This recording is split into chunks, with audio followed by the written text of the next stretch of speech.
Good morning, Rabotai. Breakfast in the class today is sponsored by Yossi Levi as a Seudat Hoda'ah, and in Hoda'ah as well to HaKadosh Baruch Hu for Yitzchak ben Sarah, and as well as Shemirah today specifically for those that need it in the various ways that the protection of HaKadosh Baruch Hu. Today's class should be as a zechut for them as well. The pasuk says, "Vayir'u kol ha'eda ki gava Aharon." The whole of the nation saw that Aharon had passed away. Vayibku et Aharon, and they cried for Aharon shiloshim yom kol bet Yisrael. They cried for him for 30 days, all of the Jewish people. Rashi says something fascinating on this. He says, what does it mean? Vayibku, they cried for him, all of the Bnei Israel, all bet Israel. Ha'anashim v'hanashim. The men cried for him, the ladies cried for him. In fact, our rabbis tell us in Kalarabti, when it says Kol Bet Yisrael, not only the women and the children, not only do the men and the women cry, ela afilu kitanim, even young boys and girls. Mitpalshim u'bochim lekayem ma shene'emar. They were also walking and crying behind the Aron of Yosef, because it says, and this is the quote, fascinating. Shemonim elef bachurim, behind the hearse, if you will, of Aharon, were walking 80,000 children. Kiruim, they were all called the name Aharon. 80,000 kids named Aharon are walking after the hearse by the funeral. Miman dehavi ba'i legaresha vehadari abera. From people that would have been or would have got divorced, and then because of the efforts of Aharon to bring peace between man and his wife, between families, between the community, so people, 80,000 children that would not have existed, but whose husbands and wives came back together because of Aharon's efforts, they called the children that were born after that reparative therapy session with Aharon HaKohen, they called him Aharon. Rabotai, I want to just sit for 1 second and to think of the impact of Aharon HaKohen on the people of Israel, that there could be 80,000 children named Aharon, and why they called Aharon? Because if not for him, those children would not exist. Let's take a look and try and understand what it is that we're talking about over here. How did Aharon make this shalom? How are all these children named after him? 80,000 kids with the name Aharon. Our rabbis tell us something very interesting. Oops. Baruch atah Adonai Eloheinu melech haolam shehakol nihiyah b'dbaro. Our rabbis tell us something very interesting. Aharon would find a husband, a wife. Aharon would find friends that were fighting with one another. He would find one of them in the street and he would tell them, you know, I just bumped into your wife, your husband, your other friend, and they're devastated, they're brokenhearted, you know, over the fight. They wish they could make up with you. You mean so much to them. The only problem is that they're afraid of making the first move. They're nervous, they don't know how you feel. They're desperate to fix the relationship, but they don't know if you're going to agree to it. Why don't you, make the first move? Why don't you take a step towards them? Why don't you compromise a little bit? Because I know in their heart that they're desperate to get back together with you. Okay, then he'd quickly run before they would get a chance to get to see the other guy. And Aharon would give the exact same speech to the husband or to the wife. I just bumped into the other side. They're desperate to patch things up. They really want to fix it. But they're a little bit stahi, they're embarrassed to make the first move. They told me that the relationship is the most important thing in the world to them. Why don't you make the first move? And our rabbis tell us that these two people would be walking down the street. They would catch sight of each other. They would run towards each other, give each other a hug, each one thinking, oh, the other one is ready. Look at what they told Aharon. Look at what they mentioned to him. They said to him how much they love me. And through that process, Aharon was able to bring many, many, many people back together again. So I was always struck with one question. Number one, how many times could you pull a move like this? Don't you think people start finding out about the scam? Yeah, don't you think people try and figure that eventually they realize that you're playing a game? It doesn't really make sense that Aaron's able to do this. Not only that, what, they never talked? In my brain, I like to imagine things in real time. So I imagine Aaron, the scam of the century, gets them together. They come, they walk back into they're sitting down at dinner together, the newly reunited husband and wife. They're sitting at the table together, and one of them turns to the other and they say, I can't tell you how thankful I am that you met Aharon and you told him how much you really missed me and how terrible things are and how you realized that it was your mistake and that you did the wrong thing. The guy says, my mistake. That's I would say that situation, it lasts as long as a ceasefire in Israel. Chalas, 24 hours later, it's done. So when I was younger, I had one answer to this question. How did they maintain the peace? You know what happened? By the time they got together again, they were reunited. They were together, husband and wife. She was already pregnant with the new baby. So what kept them together was not just Aaron's sketch earlier, but now they have a kid together. So therefore they called the child Aaron, because it wasn't just that Aaron got them together with the little scam, but the fact that now, look, what are we going to fight now? We have a baby on the way. The baby itself was what created Shalom, and that's why they called the baby Aaron. But that's a little chidush. I want to share maybe something much deeper that I think really speaks to the concept of Shalom. One of the great scholars of Sephardi history was Rabbi Haim Yosef David Azulai, the Hida. The Hida was an absolute genius. He had a photographic memory. And he would travel the world and he would meet people from all different communities. He had a tremendous impact across the whole of the Jewish gamut. He wrote nearly 40 books, passed away very young, right? He wrote prolifically on so many different things. And there are still many people who are direct descendants of the Hida. The Hida's last name was Haim Yosef David Azulai. Okay? So if you know an Azulai, almost all of the Azulais are direct descendants of the Hida. The Hida was traveling and he was in a city called Ancona. Now some of you may know there's a family in our community called Ancona. Partially the reason why people were given these names were because they came from specific cities and they were named after the city that they came from. So he goes to this city and he arrives in the city and there's a situation in the city where there's two families that are locked in mortal combat. They're fighting over property, they're fighting over businesses, they're fighting over the shidduchim. Literally, the McCoys and the Hatfields, okay?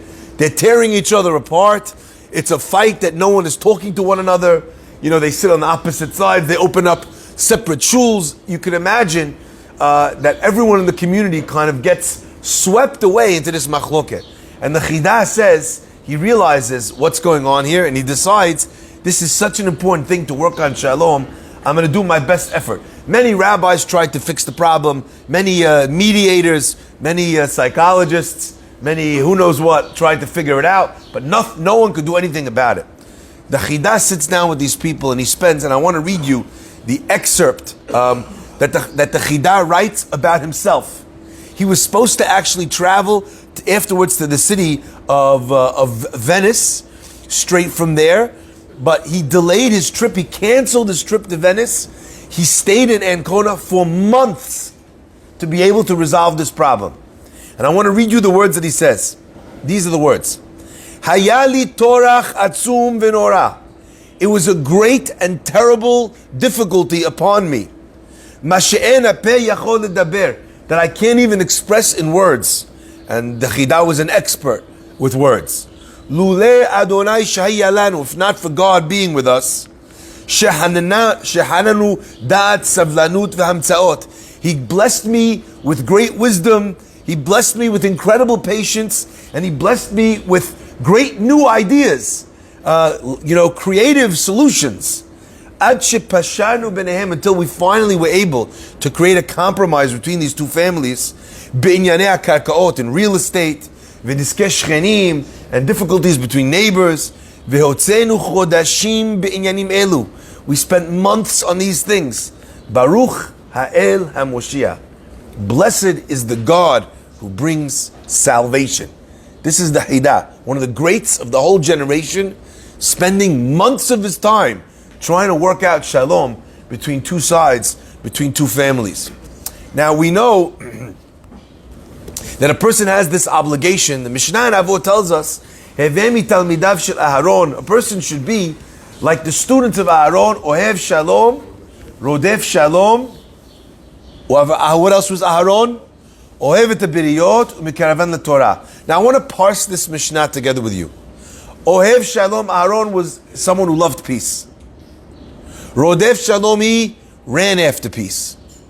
Now, if you have to tell me those two things as separate things, that means that there are peace lovers who are not peace pursuers. What does that mean? That means that I love peace, but I'm not moving. I'm standing right here. This is where I stand. I'm not moving for peace. I'm willing to give up a lot if they come to me. But one step out of my own comfort zone, I'm not taking. What that means also is that you have people who run after peace, but who don't love peace. Why? Because if running after peace is a higher level than loving peace, then the Mishnah could just say, running after peace. That means that there's people who are willing to give up a lot and go to the other person's house and do all sorts of things. They're willing to make sacrifices for peace, but they don't love peace. What does that mean? That means that they give up, Rabotai. But if they gave up for peace, they never forget it. They're bitter about what they had to give up for peace forever. If you ran after it, but you loved it, if you love it, you're willing to say, you know what? I gave up a lot, but it was worth it. Some people love peace, but won't run after it. Some people run after peace, but they don't love it. Aharon was both. Ohev et habiriyot u'mikarvan laTorah. He loved all of the creations. He loved everybody. And he would bring them close to the Torah. Rabotai, the same thing is true over here. Sometimes a person, they want to fix a fight because they know it's the right thing. But it doesn't come from any sort of love for the other person. So in other words, I know that fighting is bad, I don't want to fight. But actually, towards the other person, they don't have any positive feelings. Time has really caused them so much pain that right now, the only thing they don't want to have is a fight. But Rabotai, fixing a fight doesn't mean stopping the fighting. It means ohev et habiriyot. It means to figure out a way to recapture the love. My friends, recently I became aware of two people that were fighting over something for quite some time. And listen to this, Rabotai, it's beautiful. And they were going to have a meeting, they were going to get together maybe to speak to one another to try and resolve the problem. And one of the sides, before they had this meeting, before they got back together, one of the sides mentioned to me that he went out of his way to do the person a big favor. The other guy didn't even know, but this guy spent a lot of time before they even sat down in the meeting to do the other person a favor. Why? Our rabbis teach us that one of the ways to love somebody is when you give to them. In fact, the root of the word ohev or ahav is the word our rabbis tell us is the word hav, which means to give. The greatest form of love comes when someone gives of themselves to another person. The greatest giving that you give in the world to is whom? Who do you give to more than anyone in the world? Your children. Therefore, since you give to them, so you give unconditionally, the bond between a parent and a child is unbreakable. You can't divorce your kids. A wife, you give her, she gives you. But you know what? That's something that's not complete. It's not unconditional. So therefore, that can be broken. A friendship can be broken. But the love that you give to your kids is so much that the love itself can't be broken. It can't be severed. My friends, so what did he do before they had the meeting?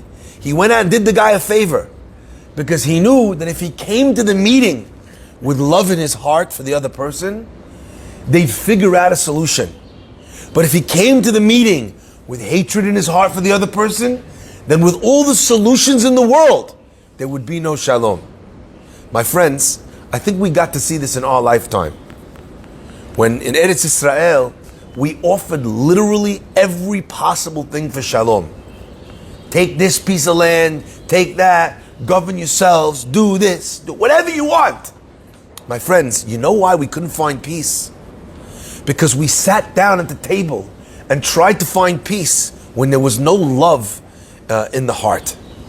The person didn't want there to be peace. They just wanted to have what they wanted. Therefore, the only thing you could give me that would make me happy is everything. There is no compromise, no matter how lopsided, that's acceptable. Rabotai, it's easy to look at that conflict and say, oh, that's why that.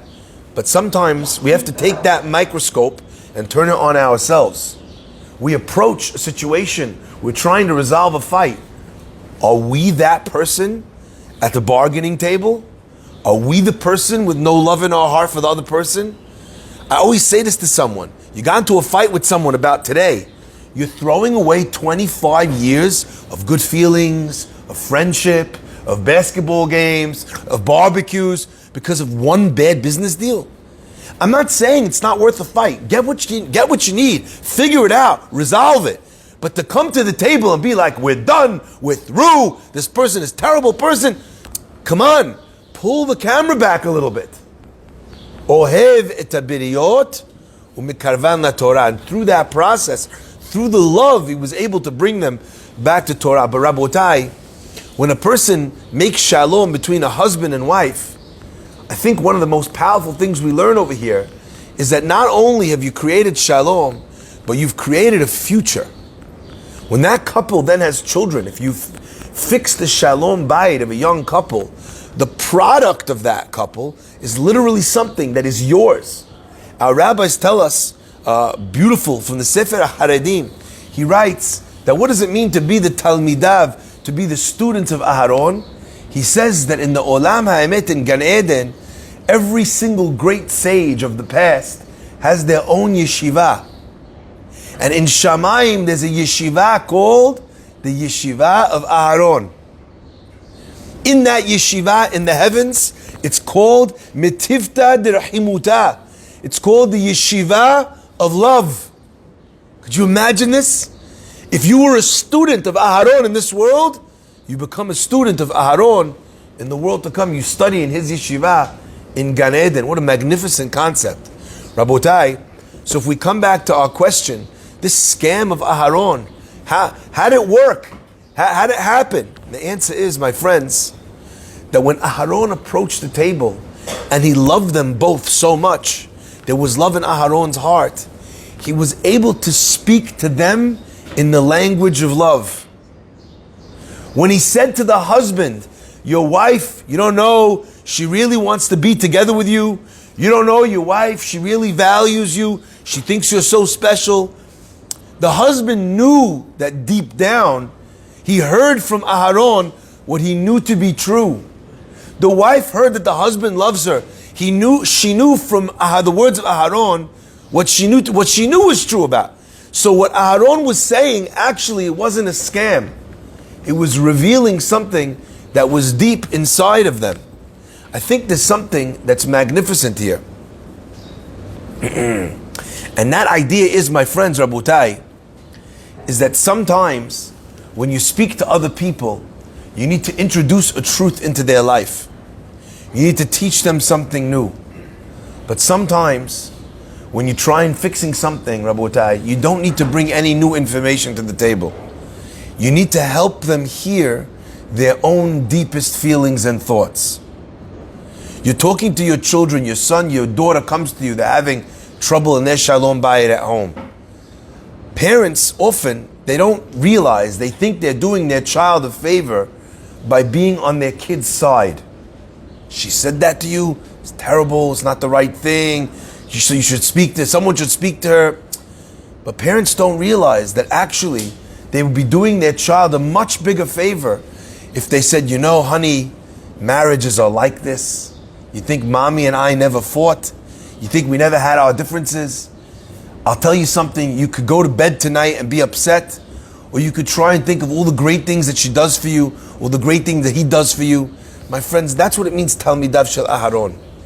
And all of the product that comes after a person has put those efforts into peace, the child of that relationship is Aharon.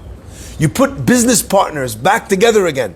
Everything that happens after that moment is called Aharon. It's called after your name.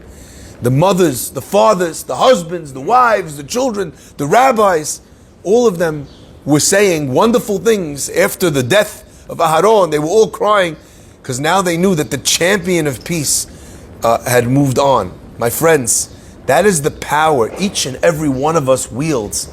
The healing power that we wield with our words.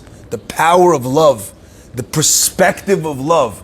Bringing the perspective of love to the table every time. When we do that, we could bring unbelievable healing and growth to every family, to every business, to every friendship, to every community. Baruch Adonai Le'olam. Amen ve'amen.